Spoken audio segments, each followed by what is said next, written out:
this is a 100-day event, but actually I've only been in office 93 days, so we've accomplished, I think, 100 days worth of work in 93 days, and you won't believe how much we're going to get done in the next 7 days.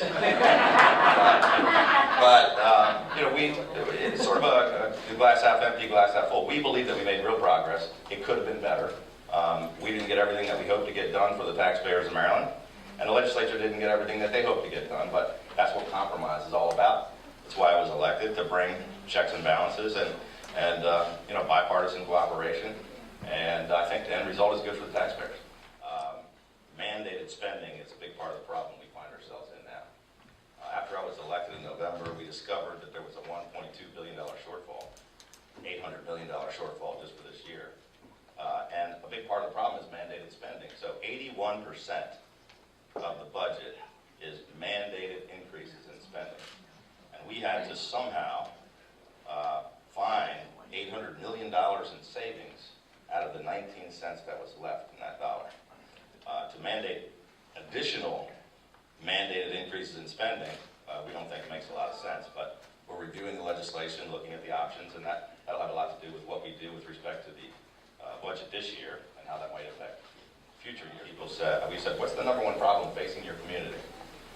Almost across the board, every single answer everywhere was heroin is the number one problem facing our community.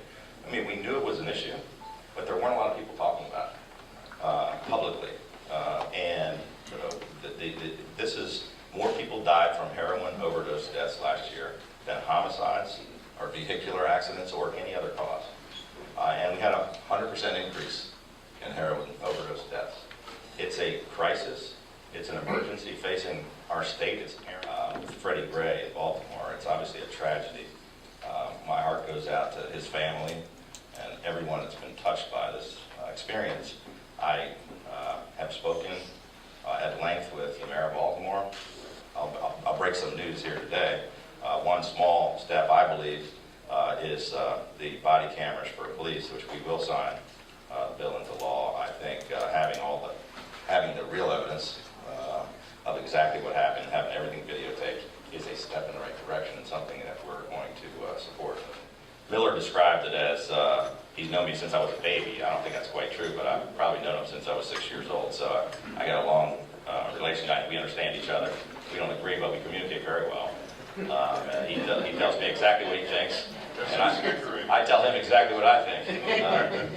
I would venture to say that my relationship with Speaker Bush and with Mike Miller is better than either of their relationships with each other. I remember one breakfast I sat in between the two of them, and I thought there was going to be blows exchanged. I had to kind of keep them at bay. But we're going to try to work with everybody, not only in a bipartisan fashion, but in a bicameral fashion, to get the House and the Senate to cooperate and communicate with one another also. Our priority is building and fixing and maintaining roads and bridges.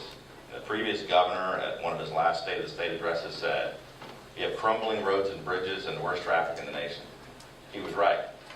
But the reason was they hadn't spent money, or not enough money, for the past 8 years on. Overall, I was very pleased with the first legislative session. We come in, we're kind of thrown into the fire.